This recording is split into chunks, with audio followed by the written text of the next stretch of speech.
involved me. I have no idea what a common foul and a flagrant foul is. I thought Tristan's throwdown last night was a little excessive, but he went up there and made 2 free throws, and that's all that matters. I pretty much have chalked it up to common fouls with me. LeBron said today that he thinks it's only common fouls get called when he takes the contact. When Cavs hit you guys, it's a flagrant. Maybe because we don't act. Maybe. Acting is a little part of it, so maybe we don't act. Think about that. The only flagrant foul called in Game 1 was on Kevin Love. Stephen A., whose side are you on here?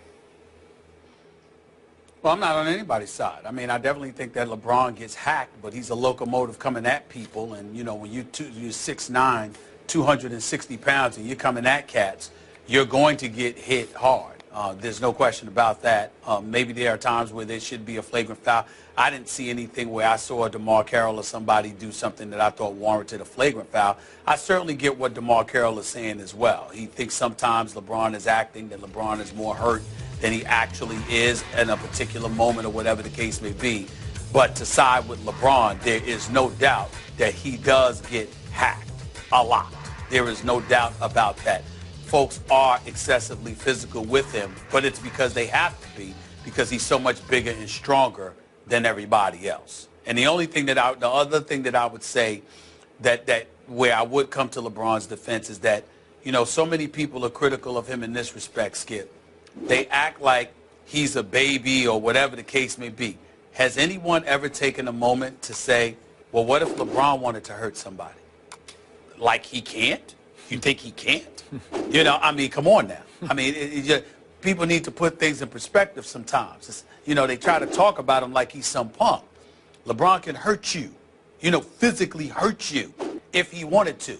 But he's smart enough to know that he's far more valuable to his team than those who try to hack him may be theirs. And he's not going to find himself in that kind of predicament. But it does amaze me how people try to talk about him like he's some soft punk that can't hurt somebody when LeBron can hurt most dudes in the league anytime he wants. I, for one, do not consider LeBron James any kind of soft punk. Let me state that for the record. And number two, I am definitely on his side in this back and forth here. Because to me, LeBron, the refereeing of LeBron James has become Shaq-like. Stephen A., I know Shaq obviously much bigger than LeBron, but in Shaq's heyday, you want to talk about locomotive. I mean, he was unrefereeable back in that 2000 range when I've called him as dominating an offensive force as I've ever seen in basketball. Not pretty to watch. Not, you know, there's no beauty to the game. There's no finesse to the game. You just couldn't even referee it because people were just beating on Shaq and he was running over defenders. And is it a charge or is it a hack? What is it? In LeBron's case, it's Shaq-like. Obviously, he's, what are we going to call him, 6'9"? Do we give him 6'9", 6'8"? 260 maybe?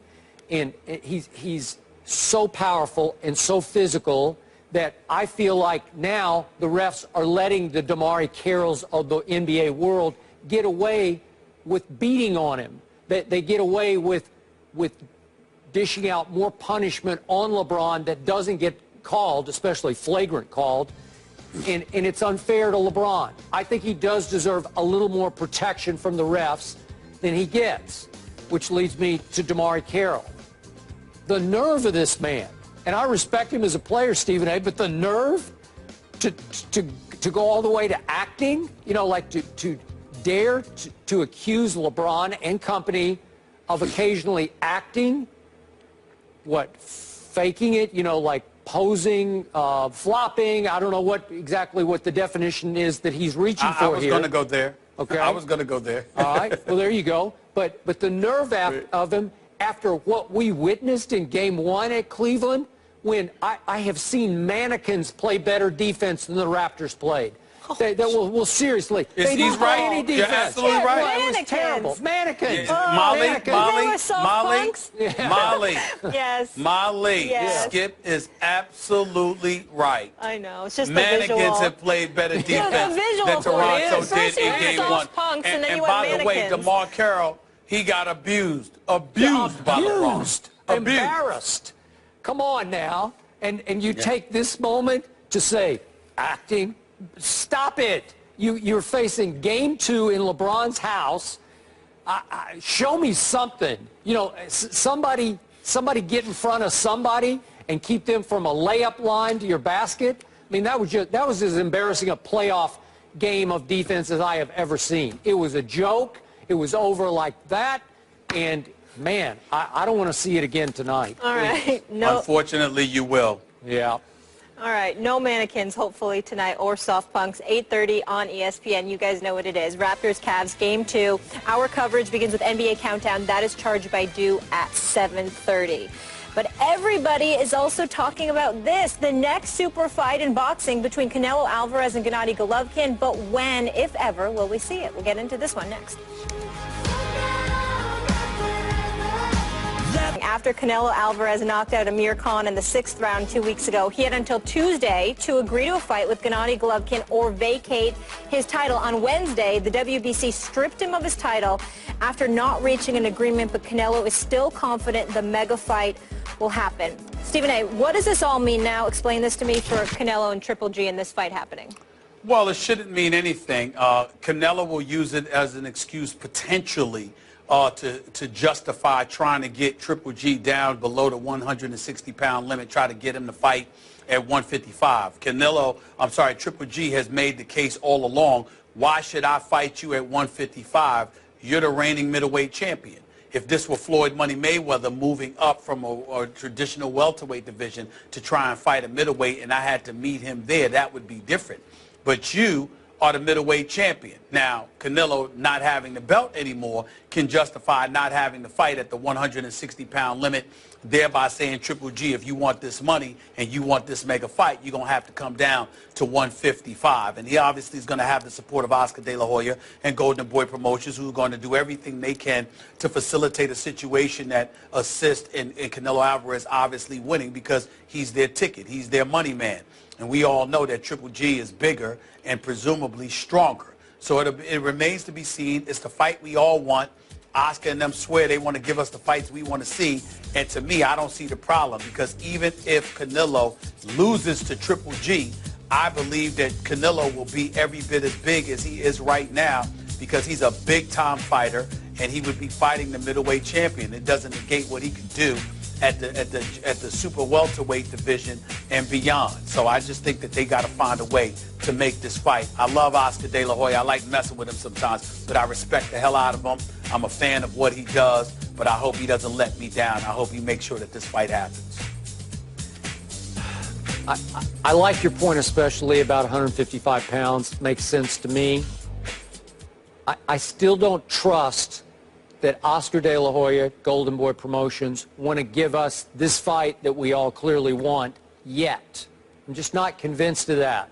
They might have let this 15-day period expire, not just so they could renegotiate weight divisions and catch weight or whatever it's going to be, but are you sure that they want to, or they don't want to protect that golden goose that is Canelo a little longer? Because I just don't think he could beat Golovkin right now.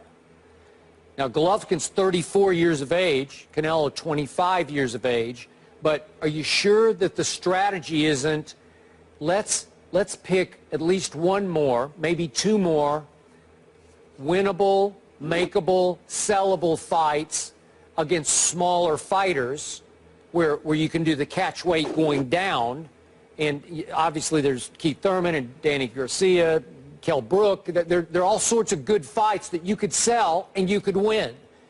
And if you go ahead and make this match now and you lose to Triple G, as we both think that he would lose, you don't kill the golden goose, but you damage it a little bit, right? I agree.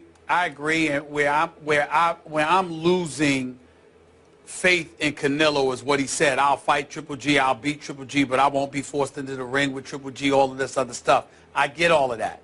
And I know there's some mega fights for him to fight at the welterweight division. And not only that, he's a money man. He's going to make the money because people have been running from Triple G so much. Triple G, as much of a knockout artist as he is, he ain't the box office attraction Canelo has with the support of Mexico. In reality, though, is this. What you call him into the ring for? What you told the world you'll fight anybody, anywhere, anytime. What you do all of that for if you then are planning on not fighting him and fighting somebody else. That'll be an incredible disappointment because that wasn't necessary. Because we know Triple G's ready to fight right now. You say you're ready for him to be your next fight. If you didn't mean it, why call him out like that for? Completely unnecessary. Completely unnecessary on both him and Oscar's part. We shall see. Your boy Jerry Jones is trying to get this one at AT&T Stadium win. And if I it wouldn't does mind happen, that. I wouldn't either. But I think this fight belongs in Vegas, though. I mean, a 100,000 seat stadium as big as that Jumbotron is, I get all of that. But I think a fight like this belongs in Vegas instead of Texas. We shall see. Can't knock Jerry's hustle, though. He's always on the forefront of everything. All right, more First Take after the break. There's something I need to get into with Stephen A. Stay here.